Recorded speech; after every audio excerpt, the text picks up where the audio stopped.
I never believed in ghost stories until that spring changed everything for me. I still remember that early April evening when the air was thick with the promise of renewal. Yet, something sinister lurked in the shadows of our small Midwestern town. I, Nathan, was just an ordinary guy trying to find solace in the gentle embrace of spring's rebirth when an unexplainable terror took root in my life. It began on a quiet night when the moon was a thin crescent in the sky, barely illuminating the budding branches outside my window. I had always found comfort in the soft chirping of crickets and the whisper of wind through the trees, but that night, the familiar sounds twisted into something ominous. I lay in bed trying to fall asleep when I heard a series of low, ragged whispers. At first, I dismissed them as the rustling of leaves. But as the murmurs grew louder, I realized they weren't coming from outside, they were coming from within the walls of my own home. I sat up, heart pounding, and strained to listen. The whispers spoke in a language I couldn't decipher, but their tone was desperate and mournful. I felt a chill seep into my bones, as if an unseen hand had brushed against my skin. Summoning the courage to investigate, I crept down the dark hallway. Each step was accompanied by the sound of my pounding heart and the echo of my own ragged breaths. The source of the noise was my grandmother's old mirror, a relic that had hung in the living room for as long as I could remember. It seemed to pulse with an eerie, almost spectral light. I recall thinking that the mirror must be reflecting something far more disturbing than my own terrified expression. In its depths, I could see shapes moving, like figures dancing in slow motion, their faces distorted in expressions of agony and despair. I couldn't look away, even as a cold dread filled my soul. That night marked the beginning of my ordeal. Every night since, as spring blossomed with vibrant life outside, my home had transformed into a stage for inexplicable supernatural events. One particularly harrowing night, I awoke to the sound of frantic scratching at my bedroom door. Bleary-eyed, I fumbled for the light switch, but before I could even push it, the door burst open on its own, revealing a darkness so profound it seemed to suck all the light from the room. In that moment, I swear I saw a pair of glowing eyes staring back at me. Frozen in terror, I could only watch as a figure slowly materialized, its form vague yet unmistakably human. The figure's clothes were tattered and old-fashioned, reminiscent of an era long past, and its skin had the pallor of death itself. The apparition spoke to me in a voice that trembled between sorrow and malice. "I am bound by the sins of spring, and you have awakened my torment." I couldn't comprehend what that meant, but I knew I was in grave danger. The specter reached out with a skeletal hand, and as it passed through me, I felt as though icy tendrils were wrapping around my very soul. I bolted from the room, stumbling through the darkened corridors, the echo of its mournful plea following me relentlessly. In the days that followed, I tried desperately to convince myself that it was all a terrible nightmare, a figment of my overactive imagination fueled by isolation and fear. But as spring deepened, so did the hauntings. Objects moved on their own, strange symbols appeared scrawled in dust on my windowsill, and the mirror in the living room continued to pulse with that dreadful, unnatural light. I began to experience nightmares that left me drenched in sweat, each one more vivid and harrowing than the last. In these dreams, I was forced to relive the ghost's tragic past, a story of betrayal, loss, and an eternal curse that was bound to the season of spring. Every night, I would sit alone in the quiet hours, desperate for a moment of peace, only to be tormented by the memories of those ghostly encounters. I scoured old newspapers and town records, piecing together the fragments of a tale long buried in the mists of time. I learned that during a particularly harsh spring decades ago, a young woman had been wronged by the community, accused of witchcraft, and executed in the town square. Her final cries for justice had echoed through the streets, and it was said that her restless spirit had vowed to return with each new spring to seek retribution against those who had betrayed her. The revelation left me shaken to my core. Was it possible that my home was cursed by the wrath of that tormented soul? I began to notice that every time the air grew warm and the first blooms of spring appeared, the hauntings intensified. The ghost's presence was felt in every creak of the floorboards and every gust of wind that rattled the windows. I started to keep a journal, documenting every eerie occurrence, every whispered plea from the darkness, and every sleepless night spent under the weight of terror. One particularly memorable night, as a violent storm raged outside, I found myself alone with the ghost in the living room. The mirror, my constant harbinger of doom, shimmered with a spectral glow. I pleaded with the apparition, begging for mercy and a way to break free of its cursed presence. The ghost's eyes, filled with endless sorrow, seemed to convey a silent message that I was now part of an ancient cycle of vengeance and despair that stretched back generations. In that moment, I understood that my fate was intertwined with the tragic history of that lost soul, and that the spring season would forever serve as a grim reminder of the past. Every attempt to rid my home of this malevolent presence only deepened the mystery.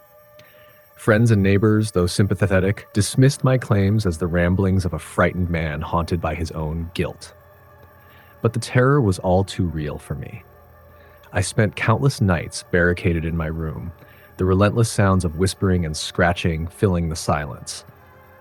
There were moments when I thought I could almost see the ghost's silhouette, watching me with an intensity that made my skin crawl. I have come to accept that some curses are not meant to be broken, that some spirits are bound to the cycles of nature itself. Each spring, when the world awakens from its winter slumber, I am reminded of that fateful season when I encountered something that defied all logic and reason. I continue to live with the knowledge that as long as the season of spring returns, so too will the terror that haunts my nights. I have tried to warn others, to share my story in the hope that they might avoid the same fate, but many dismiss it as mere superstition. Even now, as I write these words in a trembling hand, I can still hear the faint echo of that ghostly voice.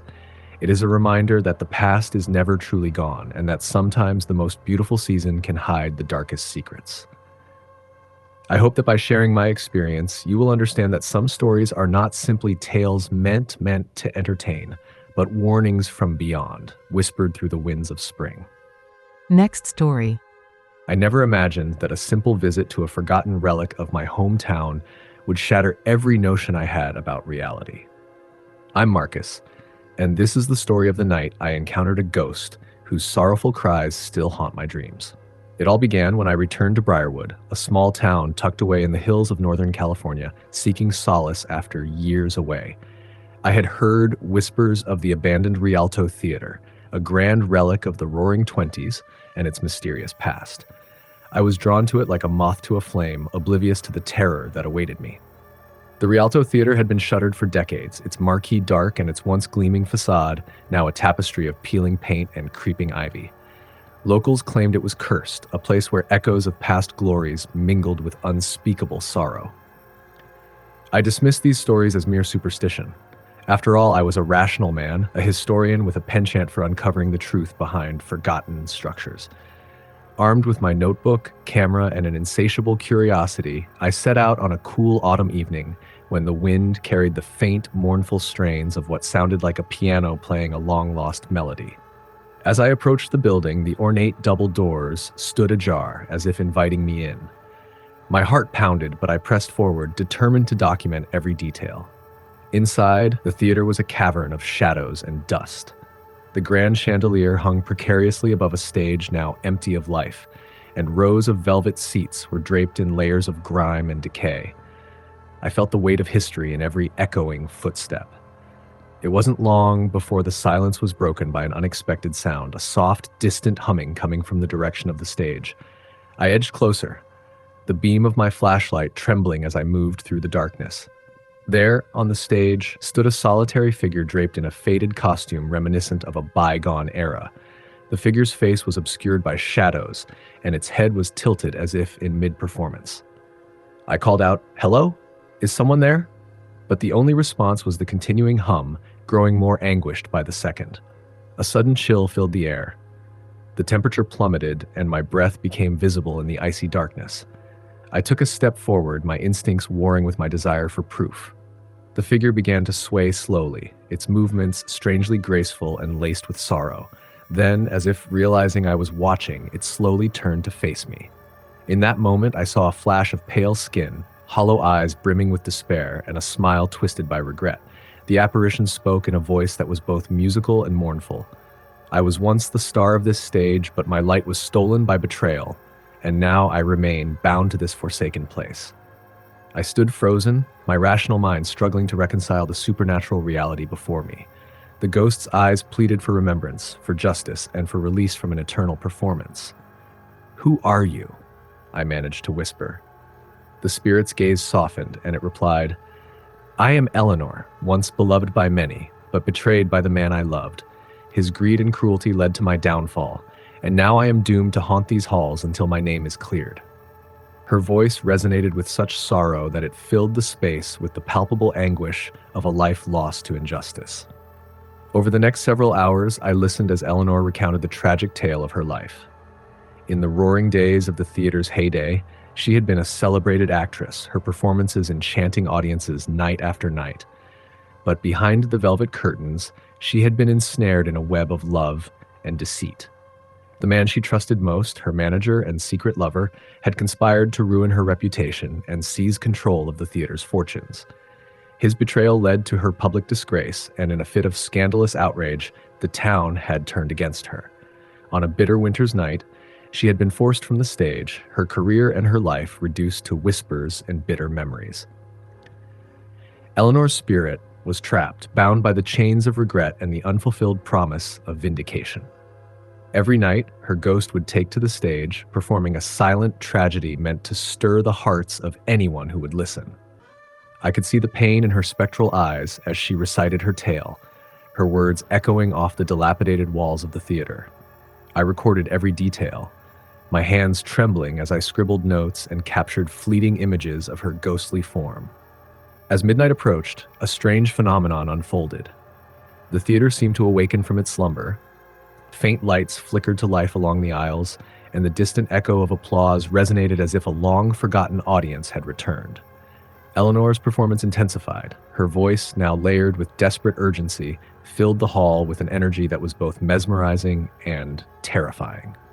In that moment, I felt compelled to join her, to help break the cycle of sorrow that had ensnared her spirit for decades. "Tell me," I said, my voice barely audible over the rising crescendo of sound, "how can I help you find peace?" For a long moment, she regarded me with an expression that mixed hope and resignation. Then she spoke. "You must find the truth that was hidden beneath the lies. Seek the letters I wrote, the evidence of my innocence, and present it to those who still remember.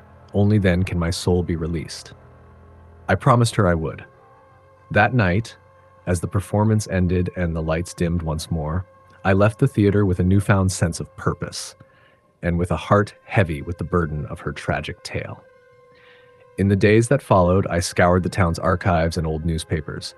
I uncovered faded letters and documents that hinted at a conspiracy and a cover-up that had tainted Eleanor's memory.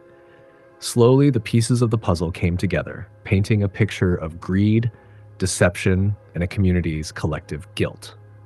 Yet every step of my investigation was shadowed by an inexplicable dread. I began to feel Eleanor's presence at every turn, a soft sigh on a quiet afternoon, a fleeting glimpse of a pale figure in a window, the gentle murmur of her voice in the dead of night. It was as though her spirit was guiding me, urging me to bring the truth to light. And then, on one rainy evening, as I pored over the last of the documents in my modest study, a chill wind swept through the room. The temperature dropped sharply, and I saw, reflected in the dark glass of the window, the unmistakable silhouette of a woman in a vintage gown, her eyes filled with a desperate plea for justice. I knew then that I could not delay any longer. I compiled the evidence and reached out to the few remaining elders in Briarwood who still recalled the old days of the Rialto Theater. In a town meeting held in a modest community hall, I presented Eleanor's story. Every letter, every document, every piece of evidence that proved her innocence and exposed the treachery that had condemned her. The room fell silent as the truth of her story sank in. For the first time in decades, the townspeople acknowledged the ghost of the past, the error of their collective memory, and the injustice that had haunted their community. In the weeks that followed, the spirit of Eleanor seemed to fade from the shadows of the Rialto Theater. I visited the building one last time, finding it bathed in the soft light of early dawn rather than the oppressive gloom that had defined my earlier visits. The grand chandelier no longer swung ominously, and the stage, once a realm of sorrow and regret, felt empty of its haunting presence. In a quiet moment of reflection, I felt a gentle warmth, as if someone had placed a comforting hand on my shoulder, a silent thank you from beyond. Even now, as I recount this tale, I do so with the bittersweet understanding that some ghosts are not merely figments of our imagination, but echoes of a past that demands to be remembered. Eleanor's spirit, once tormented by betrayal and lost in the mists of time, finally found a measure of peace through the truth. I will carry her memory with me, a reminder that the line between the living and the dead is thinner than we dare to imagine, and that sometimes the most haunting stories are the ones that are all too real. Next story. I still remember that chilly night when everything went wrong. A night in early spring when the air was supposed to smell fresh and inviting, but instead it reeked of decay and dread. I'm a victim of the unfathomable, and I'm here to relay my account in hopes that you might understand the true horror behind the masquerade of our familiar American spring traditions. It started with a simple desire to escape the suffocating monotony of everyday life. I had heard whispers of a secluded park where nature came alive with breathtaking blooms and hidden wonders. But nature's beauty can be cruel when it conceals something sinister. My friends had mentioned it in casual conversation, their voices laced with excitement and mischief, daring each other to explore its depths under a moonlit sky. I, however, had a nagging apprehension. Despite my trepidation, I couldn't resist investigating for myself. After all, mystery and danger were the very essence of a good scare, a true creepypasta tale. As I entered the park, a dense fog hung low among the withering trees. The spring blossoms, which should have carried the promise of renewal, instead seemed to droop like silent sentinels shrouded in an impenetrable gloom. The once vibrant colors of tulips and daffodils appeared washed out, their petals exuding an eerie luminescence. I walked along a winding path, my breath coming in shallow gasps as the cool night air filled my lungs. A sense of impending doom clung to me like a second skin. I recall stopping by an old rusted swing set at the edge of a clearing. The chains were cold to the touch, as if they had absorbed the sorrow and fear of countless lost souls. I could almost hear the whisper of ghostly voices carried on the wind, murmuring secrets of the past. "Don't be here," they seemed to plead. I tried to dismiss it, attributing the sounds to my overactive imagination, fueled by tales of urban legends, yet the sound persisted, a faint, rhythmic creaking that did not match the casual sway of a breeze. Suddenly, the atmosphere shifted. I saw a figure in the distance, a pale, gaunt silhouette that moved unnaturally, almost gliding instead of walking. My heart pounded as I squinted to get a better look. The figure wore an antiquated dress that fluttered as if submerged underwater, and her eyes, if they could be called that, were deep voids of eternal regret. I froze in my tracks, feeling a chill spread from my core to my limbs, rendering me nearly immobile. "Who are you?" I managed to whisper, my voice trembling with a mixture of fear and disbelief. The figure merely tilted her head as if pondering the significance of my question. Then, almost imperceptibly, she spoke in a voice that was barely audible, yet each syllable sank into me like a hook. "I am the sorrow of spring," the echo of a broken promise. As her words faded, I struggled to regain composure and attempted to back away slowly, but my feet seemed rooted to the ground. In the distance, more figures began to emerge, an assembly of lost spirits, their faces gaunt and eyes hollow, encircling me with silent menace. Each one bore the marks of tragedy, like draped in garments that symbolized a bygone era of American history. Garments that once carried the dreams and hopes of those who had suffered loss and betrayal. Their presence was overwhelming, a heavy reminder that the past was not ready to be forgotten. I tried to recall any semblance of rationality, knowing these were only supernatural remnants, echoes of despair seeking vengeance or resolution. Yet, as the spectral assembly closed in, I began to question if I was witnessing a manifestation of our collective history, a visual memoir of all the ghost stories that run through the veins of this country. I could feel the pull of their collective grief, like an undercurrent that threatened to drown me in sorrow and terror. It was then that the first of them stepped forward, a tall, somber man whose eyes bore the weight of centuries. His voice, though soft, commanded attention. "You must learn," he intoned, that every spring brings not just rebirth, but also the remembrance of what was lost. We are the forgotten, and we arise as a warning. As the words echoed, I realized that each ghost was tied to a tale of betrayal, hardship, or injustice endured during the turning of the seasons. The man's expression shifted to one of profound pity, as if he wished to share their burden with me. I mustered all my courage and asked, "What do you want from me?" His answer was laden with both sorrow and an unsettling sense of inevitability. "Witness, remember, and be warned, this season carries the weight of souls who were forsaken. But you have the power to break this cycle of despair by facing it head-on." As his hand extended, the surrounding ghosts morphed into a swirling mass of sorrowful faces, each one pleading for recognition, for their memories to be etched into the fabric of living hearts. I realized then that my venture into this haunted place was not mere misadventure. It was a pilgrimage into a deeply troubled narrative that America had written over generations. A narrative where spring was not simply a time of revival, but also a reminder of the irreversible losses borne by those left behind by history's relentless march.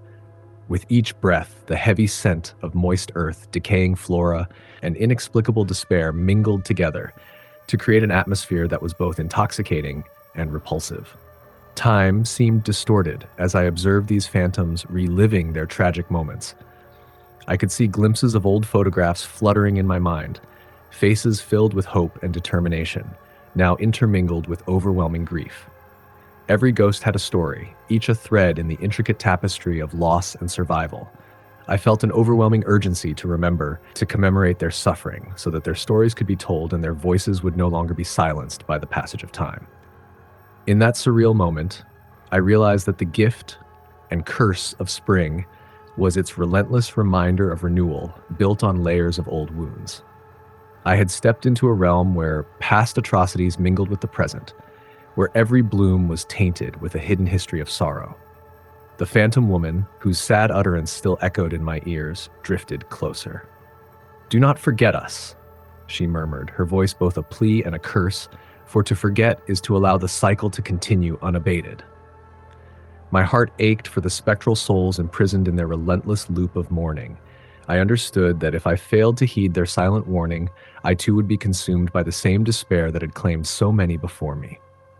Trembling, I vowed in the depths of my being to honor their stories and carry their memories forward, a solemn promise made in the shadow of that haunted spring night.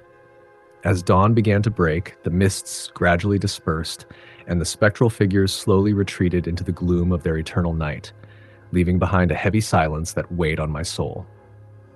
I found myself alone once more, yet forever changed by the encounter. The park now appeared merely as a secluded relic of nature, its beauty marred by the hidden tragedies etched into its history. I left that cursed ground with a mind forever haunted and a heart burdened by the responsibility to remember. Each time spring returns, I am reminded of that night, the sorrowful serenade of ghostly voices that once reached out to me, pleading to be seen and heard. Their stories now live within me, and their warnings serve as a constant reminder to never let the beauty of rebirth obscure the depth of its underlying grief.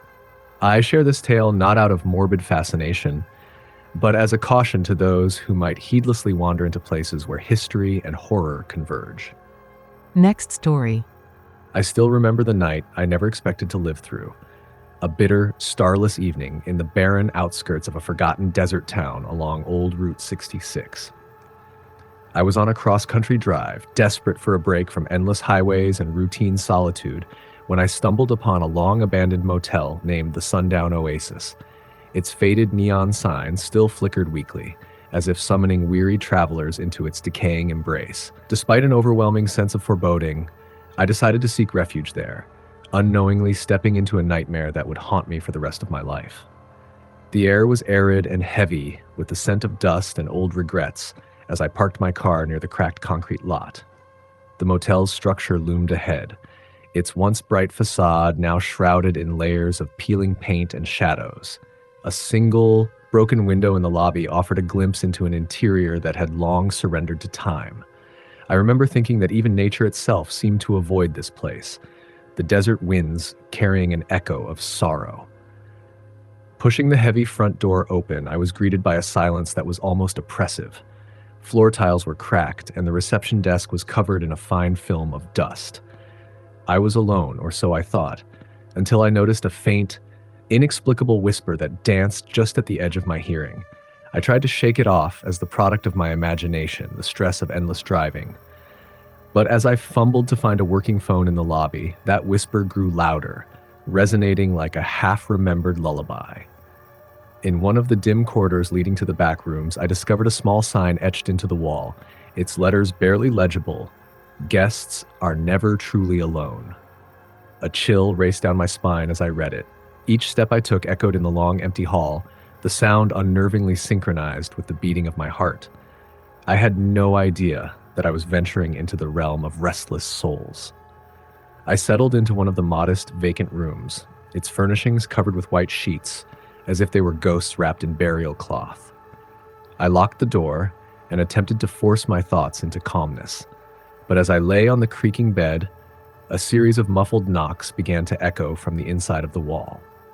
At first, I assumed it was just the old building settling into disrepair, but the knocks soon formed a cadence, as if someone or something was deliberately trying to communicate. Unable to sleep, I edged my way to the door and cracked it open. Beyond the doorway, the corridor looked almost normal, yet I could sense eyes watching me from the darkness.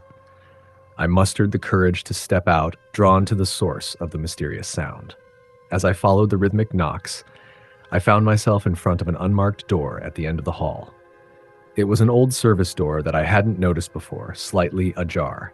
My trembling hand reached for the knob, and with a hesitant push, I stepped into a narrow, unlit passage. The corridor beyond was a stark contrast to the dusty lobby. A cramped space lined with old pictures of smiling families and vacationers, their eyes oddly vacant, as if too burdened by the weight of untold stories. The knocks grew louder, more insistent, resonating from behind a heavy, iron-bound door. I paused, my breath caught in my throat, and slowly turned the knob. What I saw inside defied all logic and reason. A room that had once been a storeroom or a maintenance office was now transformed into a shrine of memories. In the center stood an antique mirror, its ornate frame marred with dark stains that seemed to seep into the wood. The reflection it cast was warped. Two figures appeared behind me, indistinct and sorrowful, whispering inaudible prayers. I spun around in a frantic search, yet there was nothing there but the empty, echoing corridor. My instincts screamed at me to run, but curiosity held me in a trance. I stepped back to inspect the mirror more closely. In its murky depths, I witnessed fleeting scenes. A couple embracing in a long-forgotten moment of happiness, children laughing in a sunlit garden, and then, horrifyingly, a rapid succession of blurred faces contorted with anguish. It was as though the mirror was a gateway to countless lost souls, all trapped within the confines of this forsaken place. Suddenly, a piercing cry shattered the silence, a high, mournful sound that seemed to emanate from deep within the walls themselves. I staggered back, heart hammering, as a cold wind whipped through the room, extinguishing the weak light from the single overhead bulb. The temperature plummeted, and I found my body trembling uncontrollably. In that moment, a vision appeared before me. A translucent woman draped in a threadbare gown floated into view. Her eyes, luminous and tearful, seemed to bore into my very soul. "Help us," she whispered, her voice echoing with despair. "Do not forget." Her words reverberated around me with an insistence that made my skin crawl. I tried to speak, to ask who she was and what had cursed this place, but my voice was nothing more than a faint murmur. In a heartbeat, she dissipated into swirling motes of light, leaving behind a lingering aroma of wilted roses and decay. Consumed by terror, yet unable to leave, I retreated back into my room, bolting the door behind me. Sleep was impossible now. My mind was tormented by incessant visions and the insistence of spectral voices that called from the shadows. I was convinced that the motel wasn't abandoned. It was a repository of forgotten memories and restless spirits, each one trapped by an unspoken injustice or an unanswered final plea. I spent the remainder of the night huddled in a corner, listening as the whispers grew louder, more insistent. I heard tales of broken promises and lives cut tragically short. I heard the confessions of a man who once lived in the motel, lamenting a life of regret, and the sorrowful sighs of children whose laughter had been silenced by sudden loss. I could almost feel their pain, a tangible despair that wove itself into the very fabric of the place. Every sound, every knock, every creak was a reminder that I was not alone, that history was restless here, and it demanded remembrance. By the time dawn finally broke, painting the sky in hues of pink and bruised gold, the voices had subsided, leaving me alone with the oppressive silence of the living dead. I never dared leave the room immediately. Instead, I sat on the edge of the bed, overwhelmed by the weight of what I had experienced. The motel felt less like a refuge and more like a crypt, one where the dead murmured their secrets to anyone brave enough to listen. When I finally summoned the strength to exit, the corridors looked the same, yet carried an unspoken warning. Do not stay. Do not linger in the past. I left that cursed building as the first rays of sunlight dispelled the lingering shadows. Driving away, I could not shake the image of that ghostly woman and the spectral faces in the mirror. They would haunt my dreams and waking moments alike, a constant reminder that there are places in this country where the past refuses to rest peacefully. Now, years later, I struggle to find solace in the ordinary. I have tried to move on, to bury the memory of that night deep within my heart. But every time I see an old motel sign or drive along a deserted highway, I am transported back to that fateful night, a night when the dead reached out, desperate to be remembered and to reclaim their lost stories. I share this story not as a work of fiction, but as a testament to the tortured souls that still wander among us, longing for their voices to be heard. Next story. I remember the spring nights like shards of broken glass, humid evenings that whispered secrets through falling cherry blossoms while my terror seeped into every fiber of my being. My name is Julia, and what I am about to recount continues to haunt my dreams. I never believed in ghost stories until that terrifying spring night changed my life forever. It all began one April when I moved into an old Victorian house dating back to 1895, nestled in a sleepy American town known for its peculiar legends. The locals spoke in hushed tones about restless spirits and strange happenings every spring, but I had dismissed it as mere folklore. One restless night, as I lay in bed struggling against a bout of insomnia, I heard soft footsteps echoing down the empty corridor. At first, I convinced myself it was a trick of my imagination, fueled by exhaustion. However, when those footsteps grew steadily louder and were joined by a gentle, inexplicable whisper, my heart pounded with raw terror. I rose slowly and made my way to the dark hallway, guided only by the trembling light of a small lamp. Along the walls hung portraits of stern-faced ancestors whose eyes seemed to follow my every move. Then, amid that oppressive silence, I distinctly heard a voice calling my name. Frozen in place, I listened as the icy intonation repeated, "Julia.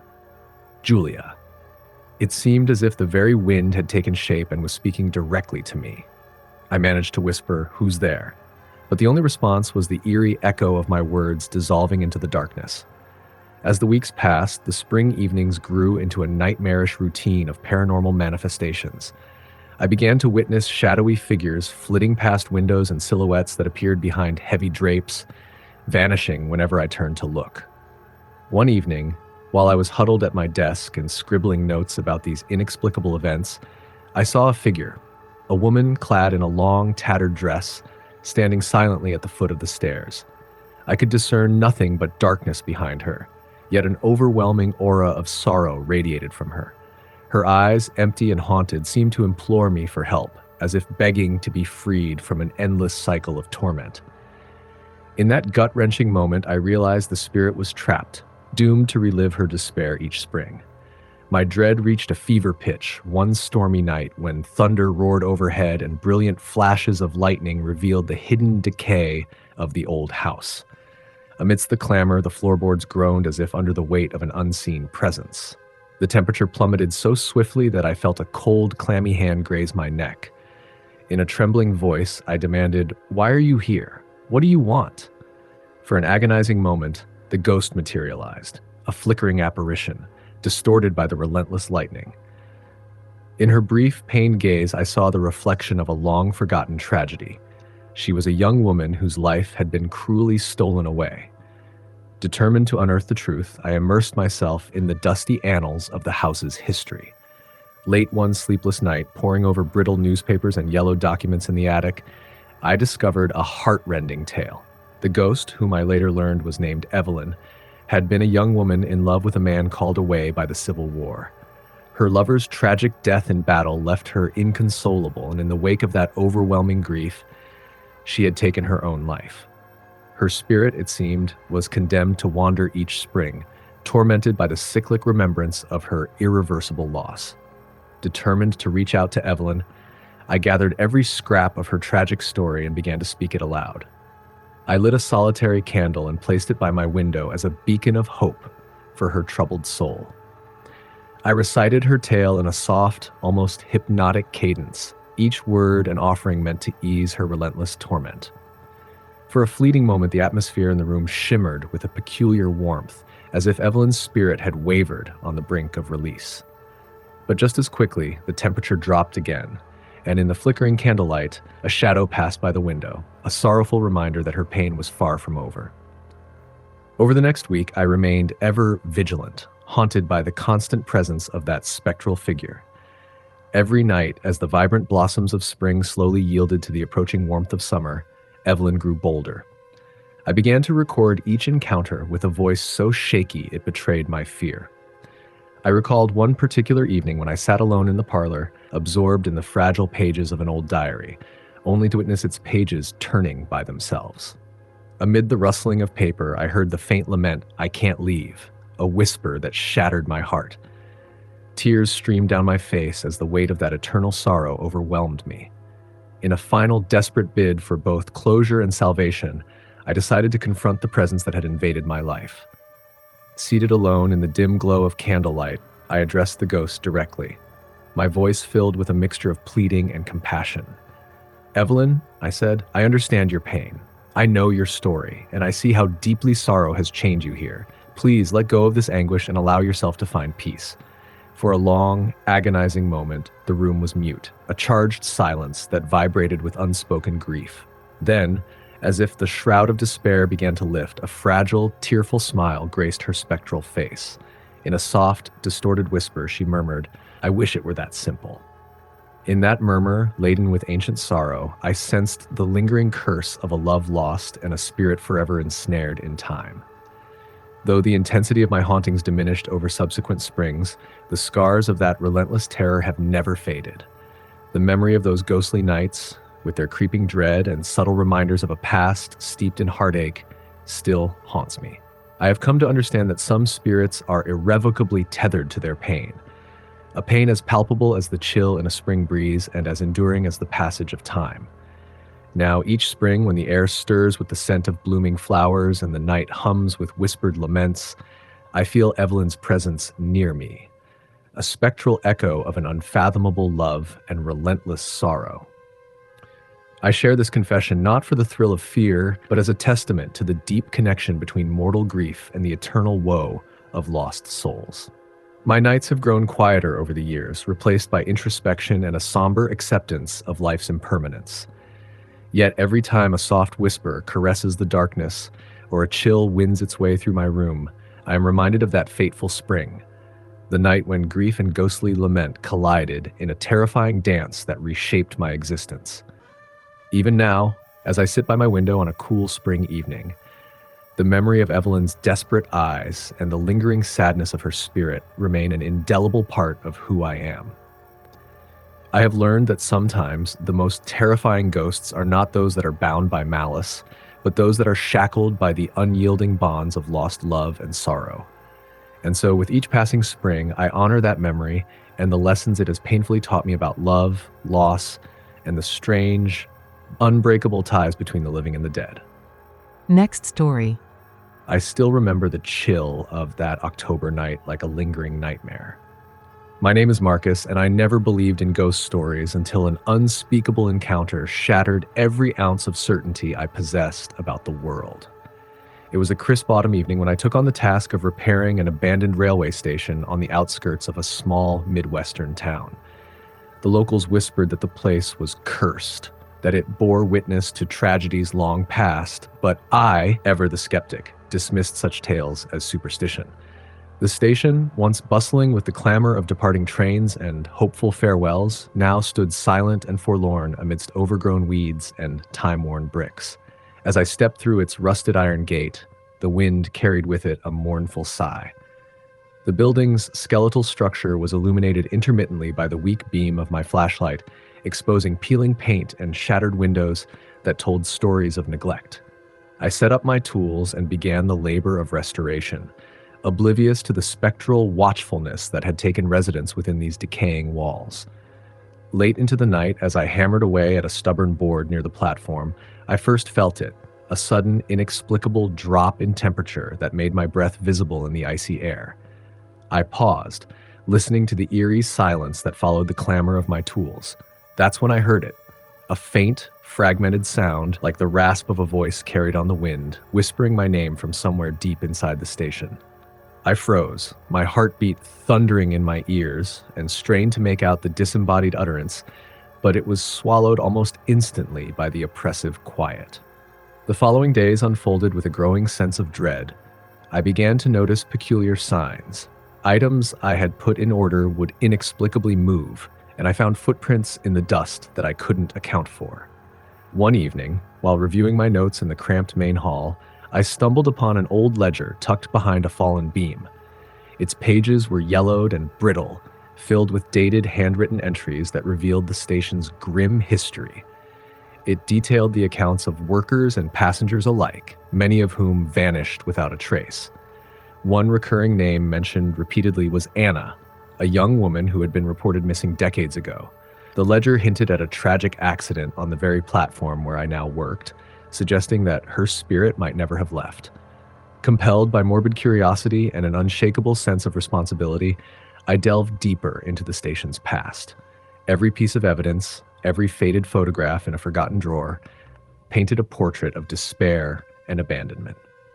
I learned that Anna had been engaged to a man whose disappearance on a foggy night had precipitated her own desperate plunge into the unknown. Theories abounded: a runaway love, a twisted betrayal, or perhaps a lingering curse that doomed them both to sorrowful oblivion. I didn't know which to believe, but I sensed that the ghostly presence was tethered to this tragedy, bound by a yearning for resolution that spanned the realms of life and death. My nightly shifts grew ever more unsettling. One particular evening stands out in vivid clarity. As I was locking up, ready to leave the station, I caught a glimpse of a figure along the deserted platform. Clad in a tattered dress that rippled like smoke, she seemed to float rather than walk. I stopped dead in my tracks, the beams from my flashlight trembling as it fell upon her face, pale, sorrowful eyes that reflected not malice, but an endless despair. Time appeared to slow as she reached out a trembling hand toward me, as if pleading for assistance. I mustered the courage to speak, my voice barely audible. "Who are you? What do you need?" Her only reply was a sorrowful moan that echoed against the cold, empty walls, leaving me with an overwhelming sense of heartbreak and isolation. Disturbed yet determined to confront the paranormal, I resolved that night to give voice to her agony. Armed with nothing more than a voice recorder and an unyielding resolve to uncover the truth, I set up a makeshift station in a quiet corner of the building. As midnight approached and the wind began to howl like a chorus of lost souls, I addressed the darkness with a trembling plea. "If you are Anna, please let me know your story. Tell me how I can help you find peace." For several long minutes, nothing but silence answered me. And then faintly, a series of whispered phrases emerged from the gloom, a jumbled mix of regret and sorrow, words that seemed to belong to a mind trapped in eternal grief. I transcribed the words later, deciphering them in the flickering lamplight. Lost, betrayed, too late, forgive. It was as if the ghost was attempting to communicate a deep regret, a yearning for absolution that had been out of reach for decades. In that moment, I realized that her perpetual torment stemmed not from a vengeful spirit, but from a longing to be understood and released from an emotional prison of guilt and sorrow. Motivated by this newfound empathy, I returned night after night to the platform, each time repeating the same heartfelt appeal. I recounted the tales of lost love and betrayal in gentle tones, hoping that my words might resonate with her tormented soul. On the fourth night, as if answering my persistent calls, The air grew inexplicably still and the temperature plunged once more. There, beneath the ancient clock hanging crookedly on the wall, she manifested fully. Clarity washed over her spectral form as she moved closer. In a voice that was equal parts despair and relief, she murmured, "I never asked for your pity. I only wanted him to remember me, to be forgiven." The raw emotion in her words stirred something deep within me, and for the first time, I felt the oppressive burden of the past lifting, albeit ever so slightly. That encounter marked a turning point. The eerie phenomena gradually subsided, replaced by a melancholic quietude as though the station itself had begun to mourn and then slowly heal. But even as the paranormal events diminished, the imprint on my soul remained indelible. I continued to work there for several months, the memory of Anna's anguished eyes and whispered confessions a constant, bittersweet reminder of the fragility of our existence. To this day, whenever I walk past that dilapidated railway station, I pause in silent reverence. I know that somewhere within its ancient walls, a broken spirit still lingers, yearning for the closure that time had long denied her. The encounter taught me that sometimes our world is layered with unseen sorrows, that the past is never truly gone, but lives on in the echoes of our memories. I share my story not to incite fear, but as a testament to the power of empathy, a call to listen, even to voices from beyond, and to remember that every spirit, no matter how lost, carries a story yearning to be told. Next story. I never imagined that a single summer night could shatter my understanding of reality. My name is Thomas, and I still wake up drenched in sweat, haunted by a memory that defies explanation. It happened 2 years ago in the remote farmlands of northern Missouri, on a property that once belonged to my estranged great-uncle. He had vanished without trace decades before, leaving behind a sprawling farmhouse and a legacy of whispered rumors about a cursed legacy. I had inherited the farmhouse in a twisted twist of fate, a final gift from a relative I barely remembered. Determined to uncover the truth about my family's murky past, I packed my bags and journeyed to that forgotten plot of land. The farmhouse, isolated and standing against a backdrop of bruised twilight skies, was everything one might expect from an abandoned relic: creaking floors, peeling wallpaper, and an omnipresent mustiness that suggested secrets buried deep within its walls. The first evening was unsettling, though I had convinced myself it was just the unfamiliarity of an old building. I set up a makeshift camp in what used to be the parlor and began exploring. The house's interior was adorned with relics from another era: faded photographs, dusty antiques, and a multitude of cryptic letters scattered about as if abandoned in haste. In one of these letters, I found a desperate plea written by someone whose voice trembled with anguish, begging for forgiveness and release. I kept the letter by my bedside, unaware that it would soon become the focus of something far darker. That night, as I lay awake, listening to the sighs of the wind slipping through fractured window panes, I was startled by a soft thud from the hallway. The sound wasn't loud, more like a hesitant tap that repeated at odd intervals. I mustered my courage and decided to investigate. Clutching my flashlight, I followed the echoing steps down a narrow corridor that led to a locked room. With trembling fingers, I found a rusted key on a small table in the entryway and managed to unlock the door. Inside, I discovered a cramped room filled with remnants of personal belongings. A faded quilt lay on a wooden chair, and a small mirror hung crooked on the wall. As I approached the mirror, a cold, unseen presence seemed to press against my back. For a moment, I thought I saw a reflection that wasn't mine, a gaunt figure with hollow eyes watching intently from behind me. I spun around, but the room was empty. My heart pounded fiercely, and I retreated back to the safety of the parlor, an overwhelming dread gnawing at me with every step. In the days that followed, the activity in the house intensified. I began to hear disembodied voices whisper through the empty halls as I worked on cleaning up and restoring parts of the building. Late one afternoon, while I was sorting through a dusty trunk in the attic, I found a bundle of old journals. Their pages recounted a tumultuous history, a family cursed by secrets and sorrow.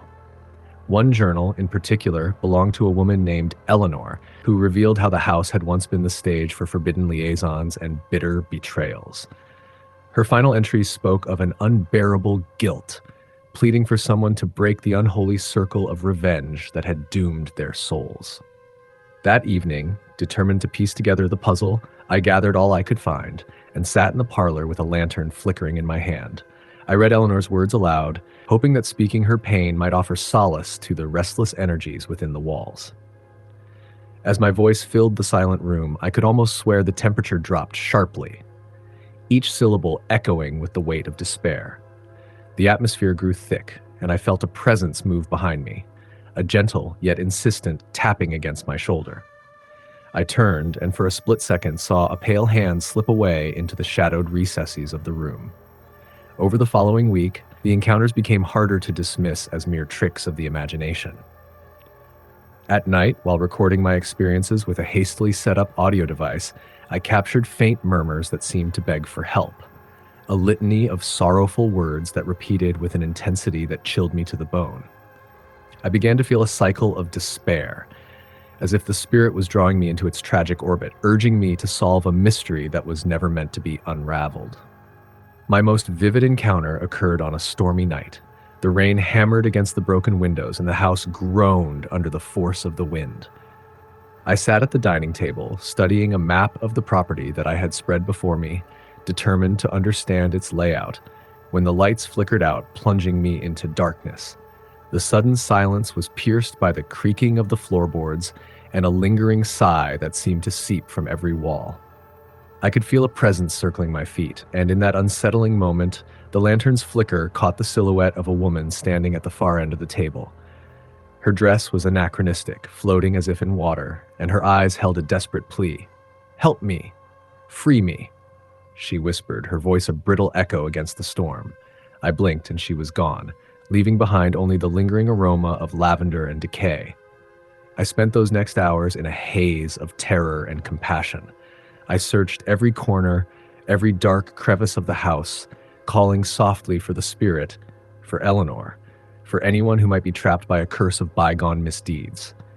It was then that I realized that the house itself was a prison, and its occupants, damned by secrets and regret, could only be released by the truth. I returned to the trunk in the attic, meticulously reading every journal and letter, piecing together the shattered memories of my family. I discovered that Eleanor had been coerced into a relationship that led to unspeakable betrayal. Her lover had forsaken her for wealth and power, leaving behind a legacy of bitterness that permeated every corner of the home. Armed with this new knowledge, I spent several nights calling out to the spirit, promising that I would confront the sins of the past. In a final, desperate bid to bring peace, I organized an impromptu seance in the main hall. With trembling hands, I lit candles in a circle and recited the names of every lost soul listed in Eleanor's journals, pleading for forgiveness on their behalf. The wind howled as if in response, and the candles danced wildly, their flames flickering in the turbulent air. In that moment, I sensed the entire room shudder with the force of 100 forgotten regrets. Then, as if carried by the currents of time itself, the spectral figure of Eleanor appeared before me. Her face, etched with sorrow and timeless grief, reached out as if to embrace me. In a voice that was both tender and heart-wrenching, she whispered, "At last you have heard me. Let the truth wash away the stains of our past." The room brightened momentarily with a wash of soft light, as if centuries of anguish were being lifted in one sudden cathartic release. For a brief instant, the oppressive weight of the curse lifted, and the spirit of the house seemed to breathe a sigh of relief. The events of that night marked a turning point. Although the house remained steeped in history and shadow, the relentless hauntings subsided, replaced by a somber quietude that felt almost like peace. I stayed on the property for several months afterward, ensuring that every relic, every whispered secret was recorded and understood. I believe that by bearing witness to Eleanor's sorrow and giving voice to her tragic past, I was able to help mend a broken thread of my family's legacy, a legacy that had long been shrouded in darkness and despair. Even now, when I pass by the old farmhouse under a starless sky, I remember the weight of that night. I recall the ghostly touch upon my shoulder and the pleading eyes of a spirit longing for redemption. I share my story not as a tale of terror, but as a reminder that behind every ghost is a soul burdened by memories too heavy to bear, waiting for someone brave enough to listen. Next story. I never believed in the supernatural until the summer I spent restoring an old lighthouse on the rugged coast of Maine. My name is Claire, and this is the truth of the night when the past reached out to claim me, leaving behind a memory that I still relive with every crashing wave. It began shortly after I arrived at Blackwater Point Lighthouse, a crumbling sentinel perched on jagged rocks overlooking a turbulent sea.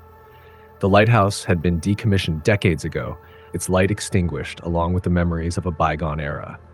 I was hired to restore the building, to preserve its history and perhaps stir some local legend to life. The townspeople in the nearby village of Brine told me cautionary tales in hushed voices, stories of a keeper who had vanished without a trace and of a presence that roamed the spiral staircase on stormy nights. I dismissed these tales as mere folklore until one fateful evening changed everything. That night, I was working late, repairing the rotted wooden steps of the lighthouse's interior.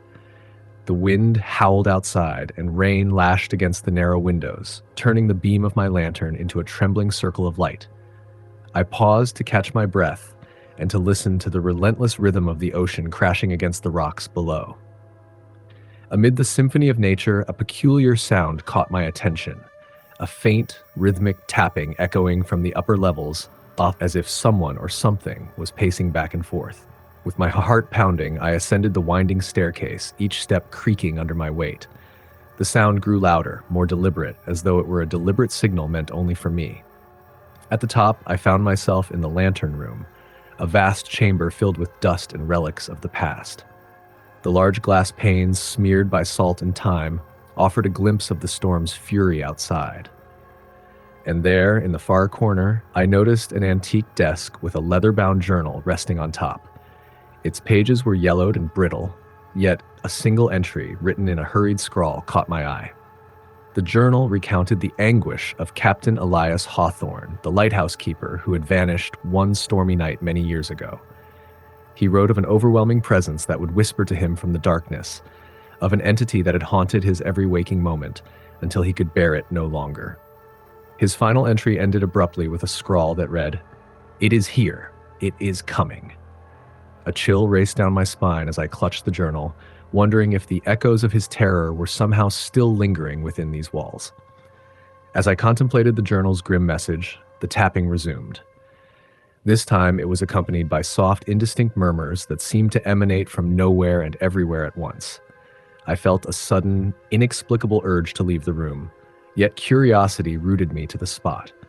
I moved toward a shadowed alcove, and there I saw a figure, a silhouette that stood motionless against the wall, as if carved from the very darkness of the night. My breath caught in my throat. The figure was dressed in the uniform of a lighthouse keeper, complete with a weathered cap and a look of profound sorrow etched into its invisible features. I tried to speak, but my voice faltered. The figure turned, and I could see eyes that glowed with a strange, mournful light. In a voice that seemed to echo the roar of the ocean itself, it whispered, "I have waited for you, Claire. I have waited for so long." The words struck me as if they were directed not just at me, but at the very soul of the lighthouse. The air grew denser, the room colder, as the specter drifted closer. Every rational thought vanished beneath an overwhelming sense of dread and inevitability. For what felt like an eternity, I stood there paralyzed, as the ghostly keeper recounted the tragic events that led to his eternal vigil.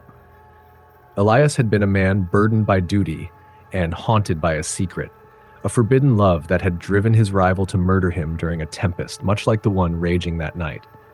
His spirit, tormented by betrayal and regret, had remained bound to the lighthouse, reliving his final hours in a loop of despair. "I cannot leave," he murmured, his voice cracking like the splintered wood beneath my feet. "Nor can I forgive." As his sorrowful tale filled the room, the very structure of the lighthouse seemed to groan under the weight of his memories. The wind outside intensified, as though it carried the voices of countless lost souls. I could feel the sadness emanating from every stone and beam, a melancholic energy that pulsed in time with the storm. In that moment, I realized that my presence had awakened a force that could not be ignored, a force that had been waiting for a living soul to bear witness to its anguish. Desperate to ease the spectral keeper's torment, I pleaded, "How can I help you find peace?" His eyes, reflecting the despair of decades, softened just enough for him to answer, "Find the truth. uncover the betrayal that condemned me, and let the light of justice dispel this darkness. With those words echoing in my mind, I made a vow that I would delve into the long-forgotten mysteries of Blackwater Point and bring the hidden truths of that tragic night to light. Over the following weeks, I combed through Old Town records, interviewed elderly residents, and pieced together the fragmented history of Captain Hawthorne. I discovered evidence of a bitter rivalry between him and a fellow keeper who coveted his position and the affections of the woman both men loved. The accounts were shrouded in mystery and scandal, but they all pointed to a deliberate act of treachery that had been meticulously concealed by those in power. Each new piece of evidence I uncovered seemed to breathe new life into the sorrow of the ghostly keeper, and every step I took towards the truth felt like a step closer to releasing him from his endless torment. In the dead of one moonless night, I returned to the lighthouse with a bundle of documents and a resolute heart. As I presented the evidence in a small town hall meeting, the assembled crowd listened in stunned silence. Their collective recognition of the grave injustice done to Captain Hawthorne seemed to lift a heavy veil that had long darkened their shared history. In that moment, I sensed that the spectral presence of the lighthouse keeper was shifting, as if finally acknowledging the promise of redemption. Later that night, I revisited Blackwater Point one final time. The storm had subsided, leaving behind a tranquil, star-studded sky that contrasted sharply with the turbulent past. Standing alone in the lantern room, I felt an indescribable warmth, a gentle assurance that the lighthouse was no longer a prison for a vengeful spirit. In the quiet, the faint sound of a door closing echoed, a sound that now felt like a final goodbye. I left the lighthouse that night with a heart both heavy and hopeful, knowing that I had done all I could to honor the memory of Captain Elias Hawthorne. His tragic tale, now unveiled to the world, had finally begun to fade into the realm of remembrance, no longer chained to a cycle of sorrow. I carry his story with me, a reminder that sometimes the darkest secrets of the past can be the key to freeing the souls of those who have suffered in silence. Next story. I remember it so clearly. It was late March, just when the weather starts to shift between the remnants of winter's cold grip and the first breath of spring warmth. I'd always loved spring, the fresh air, the flowers, the promise of new beginnings. But this year, something felt different, something I couldn't quite put my finger on. A subtle wrongness that made my skin crawl every time I stepped outside. It started innocently enough. I was at my aunt's house. She lives in this old farmhouse in the middle of nowhere. The kind of place where the trees grow tall and the wind howls through them like it's whispering secrets. I always thought the house was creepy, but it was my aunt's home, and she always insisted it was perfectly safe. Well, if you count the strange noises at night as safe, then maybe it was. But honestly, I think she knew something I didn't. That night, I couldn't sleep. The house was so quiet, too quiet. The kind of quiet that presses in on your mind, making it impossible to focus on anything other than the sound of your own heartbeat. I was lying in bed, staring at the ceiling, listening to the wind outside. It was an odd kind of wind, swirling and pushing, as if trying to move something heavy. That's when I heard it. A soft scraping noise, like nails on a chalkboard, but muffled, as if it was coming from the walls. I froze, every muscle in my body tense. It wasn't the wind. I could hear the wind outside clearly. It was gusting, rattling the windows.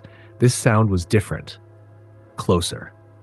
At first, I thought it was just the house settling. That's what people always say when they hear strange noises in old buildings, right? But then it came again, louder this time. A slow, deliberate scraping, as if something or someone was dragging their fingers along the walls. My heart began to race, and I pulled the covers up to my chin, trying to tell myself it was nothing. It had to be nothing. But my mind wouldn't stop racing, my imagination running wild with thoughts of what could be causing it. The thing was, the scraping wasn't just random. It sounded as if it was moving, like it was making its way toward me. I waited in the dark, my eyes darting around the room, trying to find any sign of something out of place. Nothing. But that scraping, it kept getting closer. I could hear it now, on the wall behind me. I wanted to scream, to run, but my body wouldn't move. I was paralyzed by fear, and then, just as suddenly as it started, the sound stopped. Dead silence. I lay there in the quiet, unable to move, listening for anything, but there was nothing, not even the wind. I didn't know how long I stayed there, too scared to look, too afraid of what might be waiting in the dark. Eventually, exhaustion took over, and I fell into an uneasy sleep, but it was a fitful rest. Every creak of the house, every gust of wind outside, made me jerk awake, convinced that whatever it was still there, waiting for me. The next morning, I tried to shake off the fear, telling myself that it was just my imagination playing tricks on me. I went downstairs to the kitchen, where my aunt was preparing breakfast. She greeted me with a warm smile, but there was something in her eyes, something that made my blood run cold. "Did you sleep okay?" she asked, her voice far too casual for the look in her eyes. "Yeah, fine," I replied, trying to sound nonchalant. "Just heard some strange noises last night." She didn't say anything at first, just continued stirring her coffee. Then, with a sigh, she looked up at me. "I thought you might," she said quietly. "This house has a way of making people hear things. It's old, and there are parts of it that don't make sense. You'll get used to it." I wanted to ask her more, but the way she said it made me hold back. It was as if she didn't want to talk about it, but also didn't want to ignore it. And there was something in her tone, something that made me feel like she knew more than she was letting on. The rest of the day went by uneventfully, or at least it seemed that way on the surface. We went for a walk around the property, and everything seemed normal. The trees were starting to bud, and there was that fresh, clean smell of spring in the air. I tried to push the unease from my mind. That night, though, it happened again. I was lying in bed, reading a book, trying to distract myself from the tension in my chest, when the scraping noise returned. This time, it was much louder, more insistent. And it wasn't just the walls, it was the floorboards, too. It was as if something was dragging itself across the house. I couldn't breathe. My eyes darted around the room, searching for any sign of movement, but the darkness was suffocating. I could hear the scraping getting closer again, and this time it wasn't just the walls and floor, it was the door to my room. It was creaking, like something was trying to push it open. Panic surged through me, and I scrambled to my feet, my heart pounding in my chest. I ran to the door, trying to lock it, but my hands were shaking so badly that I could barely turn the key. And that's when I heard the voice.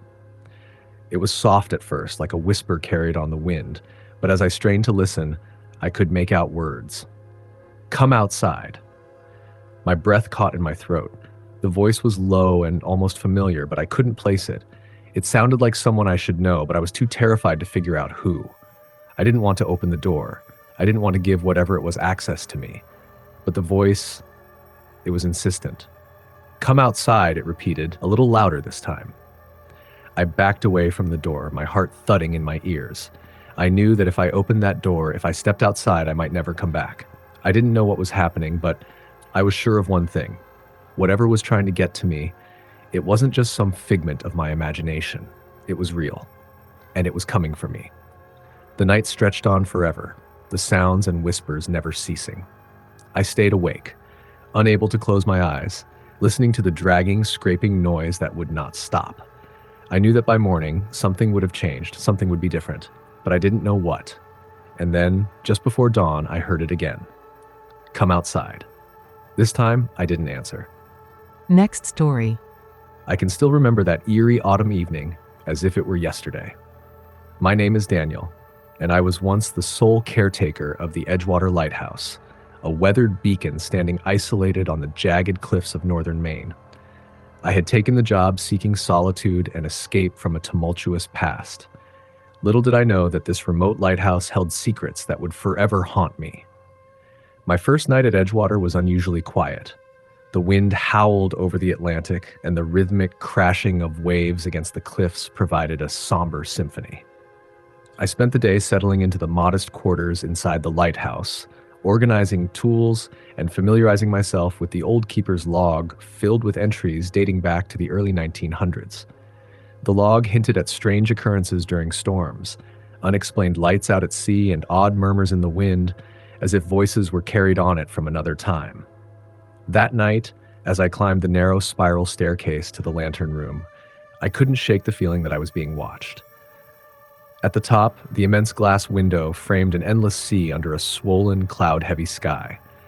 I noticed a faint glow on the horizon that didn't resemble the usual flash of distant ships or the reflective gleam of bioluminescent tides. Instead, it was an eerie, pulsating light, as though a heartbeat were pulsing in the depths of the dark waves. I dismissed it as a trick of my imagination, perhaps a reflection of the storm's distant lightning. Over the following days, the atmosphere around the lighthouse grew increasingly oppressive. I began to experience small, unsettling occurrences that defied logical explanation. Tools I had left in one spot would inexplicably vanish, only to reappear in the most unexpected corners of the building. At times, I would catch a glimpse of a shadow at the edge of my vision, a gaunt figure standing silently in the doorway, then vanishing as soon as I turned my head. Night after night, the lighthouse itself seemed to sigh under the weight of memories that were not its own. One cold, crisp evening, I decided to explore the surrounding cliffs, hoping to find solace in the rugged beauty of Maine's coastline. As I walked along a narrow path blasted by salt and wind, I noticed strange markings carved into the weathered rocks, symbols that didn't match any language or code I had ever seen. The markings were accompanied by an unsettling silence that swallowed the sound of my footsteps. Halfway down the path, I came upon an ancient stone cairn, overgrown with lichen and moss. Resting at its base was an old rusted lantern, similar to the one at the top of the lighthouse. I picked it up out of morbid curiosity, why its metal surface cold and slick. Just as I did, a bone-chilling gust of wind swept over me, and I heard what I can only describe as a faint, sorrowful sigh carried on the wind. I dropped the lantern almost instinctively, my heart pounding in my chest. That very night, back at the lighthouse, the phenomena escalated. In the dead of midnight, I was startled awake by a sound, a persistent, rhythmic tapping as if someone or something was knocking on the heavy wooden door of my small quarters. I hesitated, clutching a heavy flashlight as I approached the door. When I flung it open, I was met by an icy gust of wind and an inexplicable darkness that swallowed the corridor. The sound stopped abruptly, leaving behind an oppressive silence that immediately set my nerves on edge. In the following days, I uncovered more about the lighthouse's grim past from the decaying logbook. One entry, dated over 70 years ago, mentioned a keeper named Edward who spoke of an impossible burden, a soul bound to the sea. Edward had written of a woman, reportedly his long-lost love, who perished in a violent storm while he was away. Overcome by grief and guilt, he claimed that her spirit returned every autumn, seeking reconciliation and release, her anguished cries echoing among the crashing waves. According to Edward, her spectral presence was tethered to the lighthouse by a promise unfulfilled and a love that transcended death itself. I tried to dismiss these entries as the fanciful imaginings of a heartbroken man, but then one night, while I was revisiting the logbook by candlelight, a soft, almost melodic humming drifted through the corridor. The humming was plaintive, filled with longing and despair. I followed its sound down the spiral staircase toward the keeper's quarters, where the air grew cold enough to make my breath visible. In the doorway of an abandoned room, I saw her, a spectral woman in a flowing, tattered dress with eyes that radiated sorrow. She didn't move or speak. Instead, she stood there, as if waiting for me to understand. For several agonizing seconds, time seemed to freeze, and the only sound I could hear was the distant, mournful melody of the wind. Over the next week, the ghostly encounters became a daily torment. She appeared in mirrors, in reflections on the sea's surface, and even in the flicker of the lighthouse lamp on stormy nights. Each time, the sadness in her eyes seemed to deepen, as if some eternal remorse pulled her further into despair. I began to record these encounters, desperate to capture any evidence that might explain the inexplicable. My nights were filled with restless dreams of drowning in the cold, dark waters and waking to find her hovering at the foot of my bed, her whispered pleas echoing in a language of lost love. I decided to honor her memory in a way that might grant her the release that had eluded her for so long. I spent several long, sleepless nights researching local archives, piecing together old newspaper clippings and personal letters that recounted the tragic story of Edward and his beloved. I discovered that the woman, whose name was Miriam, had been the heart of a forbidden love, a love rejected by a society that could not bear the weight of its unconventional nature. Their plans to run away together had been thwarted by a violent storm that took Miriam's life and left Edward to bear the unbearable sorrow of his loss. With each piece of the puzzle, my empathy for the tormented spirit grew stronger. Armed with this newfound understanding, I set out on one final attempt to communicate with her spirit. One particularly bleak night, when the fog rolled in thick from the ocean, I ascended to the lantern room. There, by the light of the powerful beam, I called out softly, "Miriam, I know your story. I know of the promises made and broken. I beg you, let me help you find peace." The wind replied with a turbulent roar, and the sea's waves seemed to crash in response to my plea. As I spoke, the air around me shimmered, and there, silhouetted against the storm, I saw her again. Her form was more defined than ever, her eyes glistening with sorrow, and a spark of something that resembled hope. For a fleeting moment, she extended her hand toward me, the gesture carrying the weight of decades of grief and longing, and then, as if satisfied by my acknowledgement of her pain, she slowly faded into the mist. In the weeks that followed, the supernatural disturbances gradually subsided. The oppressive presence that had once filled every crevice of the lighthouse seemed to lessen, replaced by a quiet acceptance. I came to believe that by acknowledging Miriam's tragic story and giving voice to the centuries-old silence, I had helped unburden her spirit. Still, on stormy nights when the wind's lament echoes among the cliffs, I sometimes sense a gentle presence near me, a reminder of a love that was, and could have been, a bittersweet ghost lingering in the corridors of time. I leave Edgewater Lighthouse now, but its memory remains imprinted on my soul. I share my tale not as a mere account of terror, but as a tribute to a love lost, a soul shackled by unfinished farewells, and the unyielding power of remembrance. What happened at that lighthouse changed my understanding of life and death, blurring the lines between the two realms. I've learned that some spirits do not seek vengeance or malice. They simply desire to be seen, heard, and remembered. Next story. I never imagined that returning to my family's ancestral farmhouse in rural Georgia would shatter every belief I held about the natural world. My name is Jessica, and what I experienced during that summer still haunts my every quiet moment. I had inherited the old homestead from my late great-aunt, a woman of few words and many secrets, and though I had grown up hearing whispered legends about the property, I never truly believed them until I lived them. The farmhouse sat isolated on the edge of a dense pine forest, its weathered wooden exterior and sagging porch speaking of decades of neglect. I arrived one hot July afternoon, determined to restore the crumbling building to its former glory. The air was thick with humidity, and cicadas droned in the background as if announcing my arrival. I spent the first few days cleaning, repairing, and familiarizing myself with the creaks and sighs of the old house. It wasn't long before I noticed subtle oddities. A door left ajar when I was sure I had closed it, a floorboard that groaned as if under the weight of invisible footsteps, and a strange, persistent whispering that seemed to drift through the halls at dusk.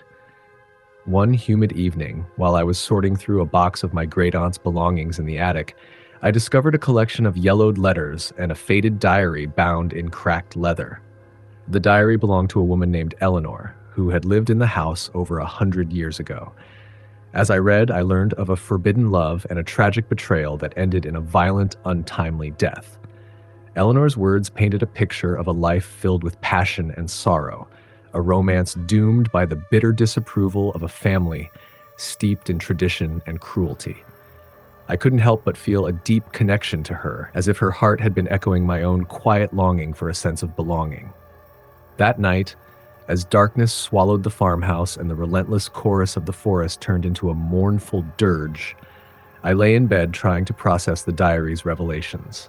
The temperature in the room seemed to drop suddenly, and the faint scent of lavender, Eleanor's favorite perfume according to the diary, filled the air.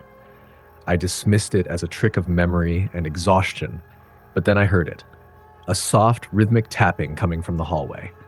My pulse quickened as I peered through the darkness, wondering if my mind was conjuring shadows that danced just beyond the reach of my failing light. Drawn by equal parts fear and curiosity, I rose and crept down the narrow corridor. The tapping led me to the parlor, a room where the afternoon sun once bathed faded wallpaper in warm hues.